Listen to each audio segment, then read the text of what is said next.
ओम नमः शिवाय। हर हर महादेव। जय महाकाल। कैसे हैं आप सभी शिव भक्त। आप सभी शिव भक्तों के ऊपर मेरे देवादिदेव महादेव की कृपा बनी रहे, आपकी समस्त मनोकामनाएं पूरी हो, आपके जीवन के दुख कष्ट खत्म हो, यही मैं महादेव से प्रार्थना करता हूं। देखिए, हम सबको पता है कि कल के दिन है अक्षय तृतीया। काफी सारे व्यक्ति कंफ्यूजन में थे कि इस बार अक्षय तृतीया कब की है, तो बता देता हूं, 19 अप्रैल 2026 के दिन पड़ रही है अक्षय तृतीया, जिसे आखा तीज के भी नाम से जाना जाता है।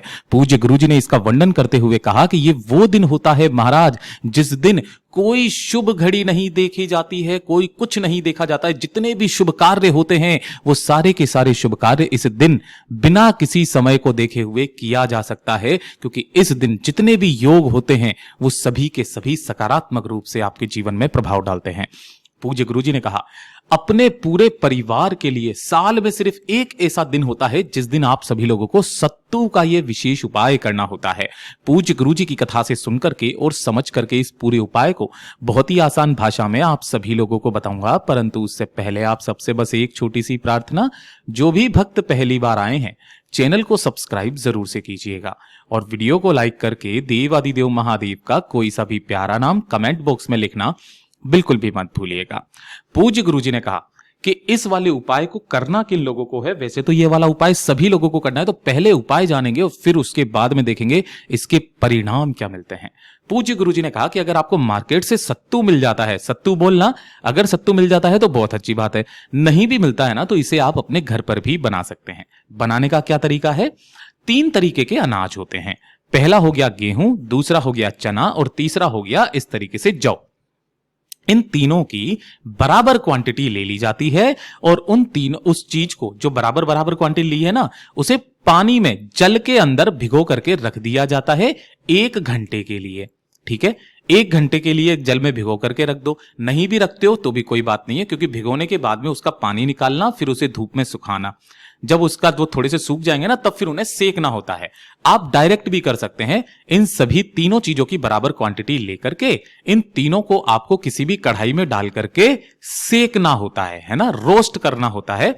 सिक जाता है जिससे कि इसके अंदर का पूरा मॉइस्चर खत्म हो जाता है। उसके पश्चात जब आप इसे पीसते हो, पीसना है इसे, तो जो पाउडर बनता है उसे कहा जाता है सत्तू। ठीक है, ऐसा कहा जाता है महाराज कि अक्षय तृतीया के दिन जो भी भक्त जिसके जीवन में परेशानियां यथा चल रही है, कुछ भी सोल्व नहीं हो रहा जीवन में, जो व्यक्ति सत्तू का दान आज के दिन करता है ना, चाहे आपके जीवन के दान पुण्य सत्कर्म का फल आपको अगले जीवन में प्राप्त हो, लेकिन आज के दिन का सत्तू के दान का जो पुण्य फल है वो आपको जीते जी प्राप्त हो जाता है। और इसी सत्तू का उपाय आपको शिवलिंग पर जाकर के करना है। आपको थोड़ा सा सत्तू जो भी आपने लिया है वो ले लेना और 1 लोटा शुद्ध जल अपने घर का लेना है, तांबे के कलश में लेकर भोलेनाथ के मंदिर में पहुंचना है। शिवलिंग के पास में, शिवलिंग के पीछे की तरफ आसन लगा करके बैठ जाना, जिससे आपका मुख उत्तर दिशा की तरफ में हो जाएगा।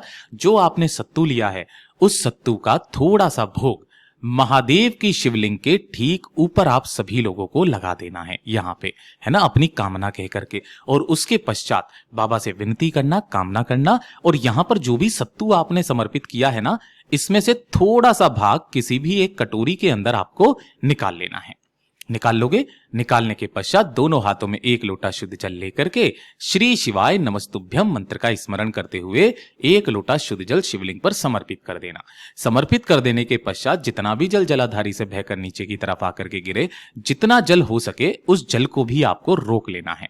अब पूज्य गुरुजी ने बताया कि इसका महत्व कहां पर है। देखिए, आज के दिन शिवलिंग पर चढ़ा हुआ सत्तू का अगर परिवार के व्यक्ति इसका भोग मात्र, 1 कण मात्र भी अगर भोग ले लेते हैं, तो उनके जीवन में महाराज कभी कोई बीमारी, कभी कोई कष्ट नहीं आ सकता। बीमारी से उनकी कभी मृत्यु नहीं हो सकती है, वो हमेशा बढ़ते चले जाएंगे। दूसरा, शिवलिंग पर चढ़ाया हुआ इस जल के अगर छींटों को अपनी दुकान पे, व्यापार स्थल पर मार दिया जाता है, महाराज वहां पर कभी भी धन की कमी नहीं आ सकती, कभी कर्ज नहीं बढ़ सकता है। इतना अद्भुत और अचूक उपाय है ये। और दोनों हाथों को जब आप पकड़ करके और यहां पर जल समर्पित करते हो, जिस कामना से करते हो, आपकी वो संपूर्ण मनोकामना पूरी जरूर होती है।